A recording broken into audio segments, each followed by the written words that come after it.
Europe के सबसे बड़े न्यूक्लियर प्लांट पर रूसी हमले के बाद दुनिया में खलबली। बाइडेन और जॉनसन ने यूक्रेन के राष्ट्रपति को लगाया फोन। पुतिन ने हमले रोकने से इनकार किया। रूस यूक्रेन की जंग का असर। सेंसेक्स निफ्टी ने लगाया गोता। निफ्टी 200 अंक से ज्यादा टूटा। सेंसेक्स में 700 अंक की गिरावट।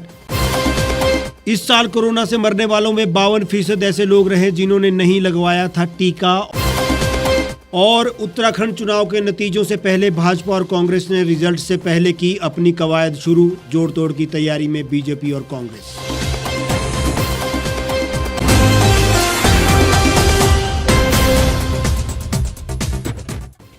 नमस्कार, स्वागत है आपका द रीव टाइम्स न्यूज चैनल में। आपके साथ मैं हेमराज चौहान। अब खबरें विस्तार से।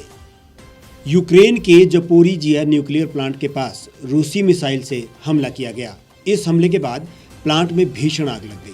उधर रूस का यूक्रेन पर ताबड़तोड़ हमला जारी है। इस बीच कीव में एक भारतीय छात्र गोली लगने से घायल हुआ है। केंद्रीय मंत्री जनरल वीके सिंह का कहना है कि हम कम से कम नुकसान में ज्यादा से ज्यादा भारतीयों को एयरलिफ्ट कराने की कोशिश कर रहे हैं।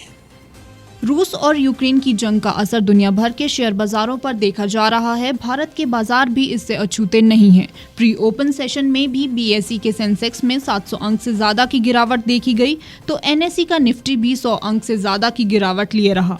शेयर बाजार खुलने के बाद भी हालात सुधरते नजर नहीं आए। सेंसेक्स 580 अंक से ज्यादा की गिरावट के साथ 54,653.59 अंक पर खुला। तुरंत बाद ही इसमें और गिरावट देखी गई और 9:20 पर ये 744.07 अंक यानी 1.35% की गिरावट के साथ 54,358.61 अंक पर रहा। गुरुवार को सेंसेक्स 55,102.68 अंक पर बंद हुआ था। जपोरिजिया न्यूक्लियर प्लांट पर रूसी हवाई हमले ने दुनिया में खलबली मचा रखी है।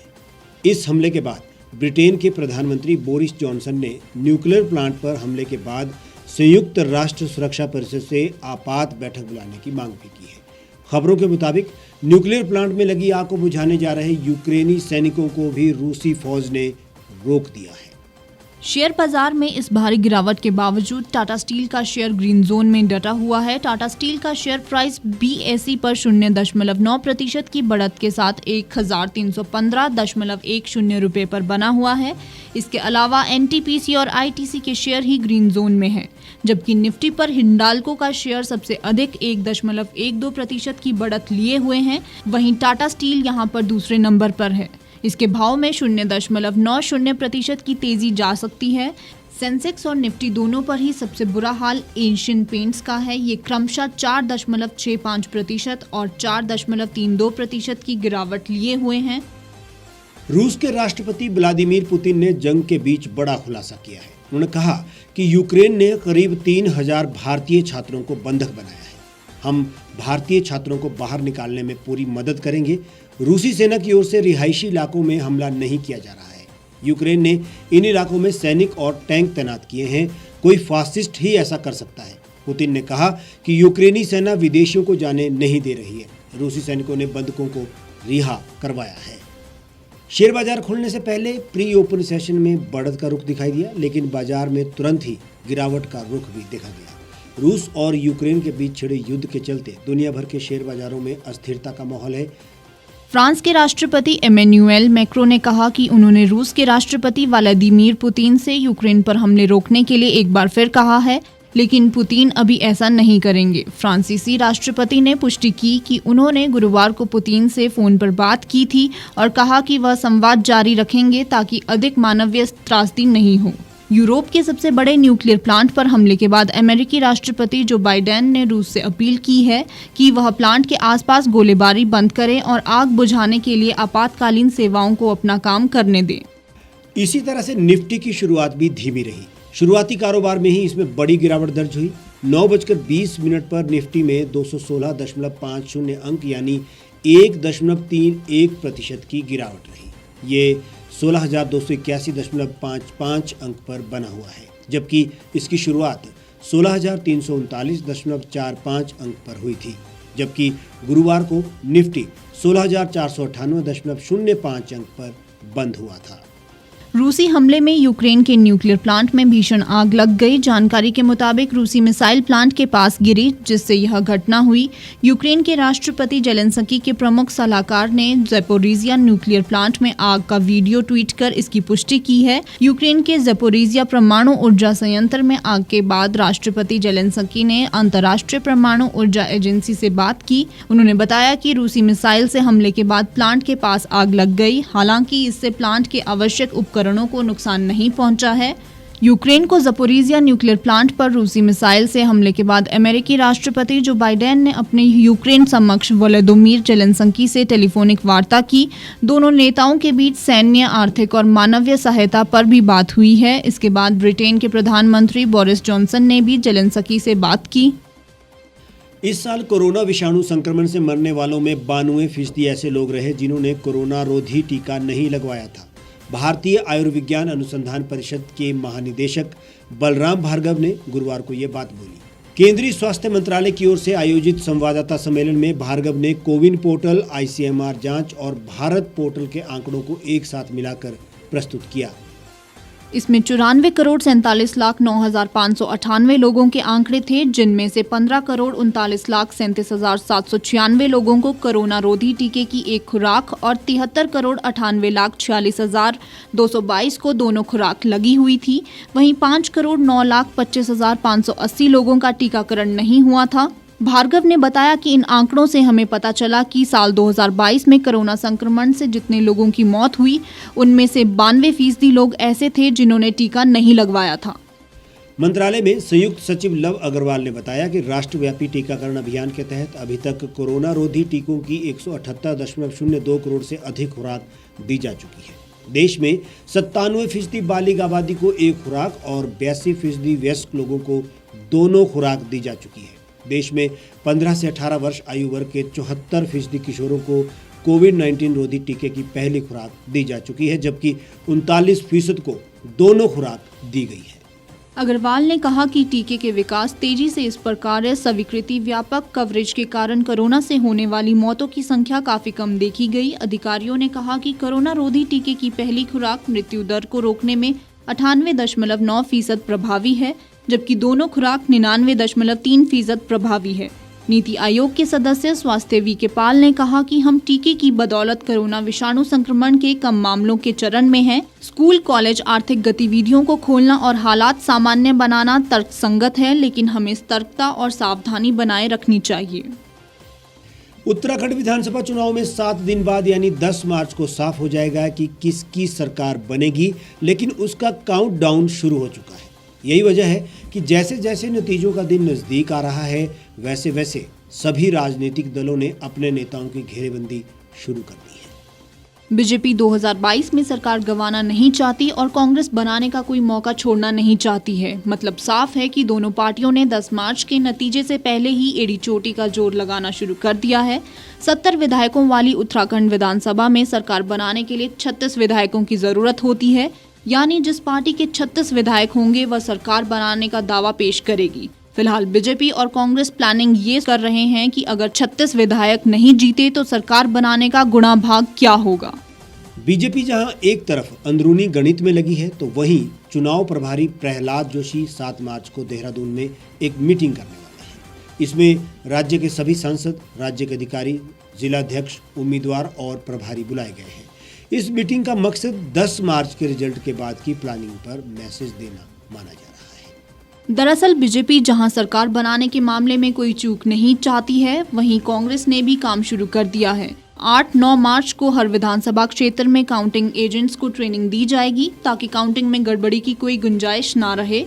सूत्रों का दावा है कि कांग्रेस बड़े नेता अपने एक उम्मीदवार के संपर्क में हैं और रिजल्ट तक पार्टी सबको साथ रखना चाहती है। वहीं रिजल्ट से पहले कैंपेन कमेटी के चेयरमैन हरीश रावत का बयान सामने आया है, जिसमें वह सभी लोकतांत्रिक ताकतों से साथ आने की बात कह रहे हैं।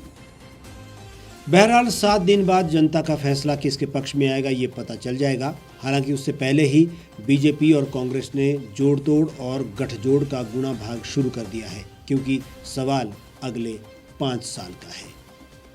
हमारे आज के इस बुलेटिन में फिलहाल इतना ही। आप देश और दुनिया की तमाम खबरों के लिए हमारे साथ बने रहिए और देखते रहिए द रीड टाइम्स।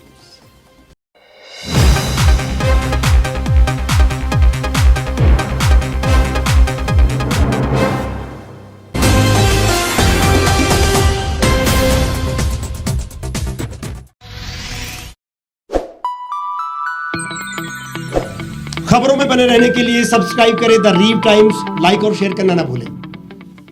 एक छत के नीचे सुविधाओं का अब उठाएं लाभ। रीव ई मार्ट में अब पाएं अपनी रसोई के लिए गुणवत्ता और सस्ते दामों पर राशन सामग्री। दालें हो या हो मसाले, आपका किचन ई मार्ट संभाले। उच्च गुणवत्ता और दामों में बेहतरीन रीव ई मार्ट में पधारें और पाएं अपनी पसंद के सभी उत्पाद, या फिर करें ऑनलाइन ऑर्डर और पाएं घर द्वार पर ही सुविधा। आज ही संपर्क करें फोन नंबर 8219694079 पर, बाईपास रोड, शनान, संजौली, शिमला। गांव की चौपालों से लेकर संसद के गलियारों तक, गृहिणी के चूल्हे से लेकर निवेश और बाजारों तक, किसानों के हाल से लेकर खेत और खलिहानों तक, शिक्षा और स्वास्थ्य से लेकर खेल के मैदानों तक, संसद के प्रधान से लेकर पंचायत के पंच तक, सेंट्रल हॉल से लेकर ग्राम सभा के मंच तक, हर खबर पर रहेगी हमारी पैनी नजर।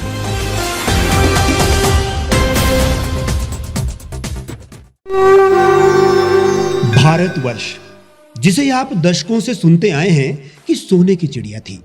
इसके पंख पहले मुगलों ने कुतरे, फिर अंग्रेजों ने, और आज राजनीतिक प्राणी कोई कोर कसर नहीं छोड़ रहे। आज भी लगभग 25 करोड़ लोग रात को भूखे सोते हैं।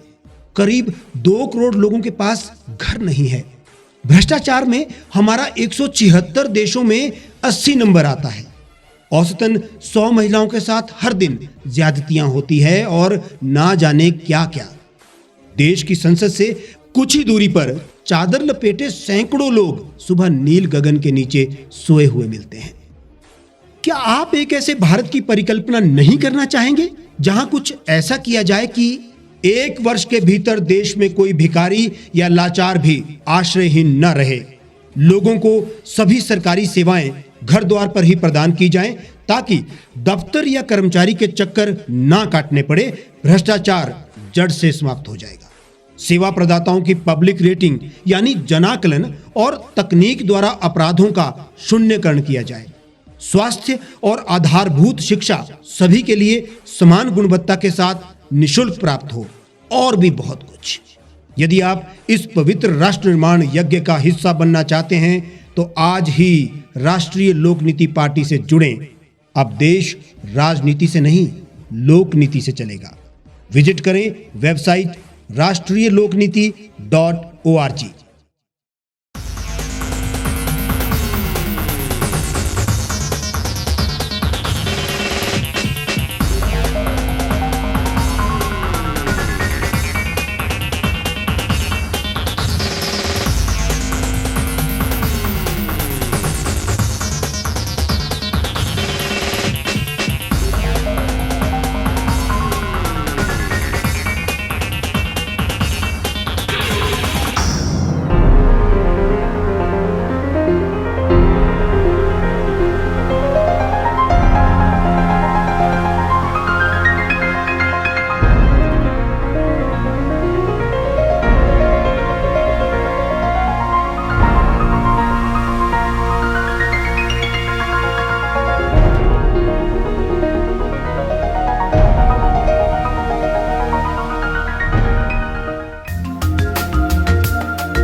लेटेस्ट खबरों के लिए आप यूं ही देखते रहिए द रीव टाइम्स। लाइक, शेयर और सब्सक्राइब करना ना भूलें।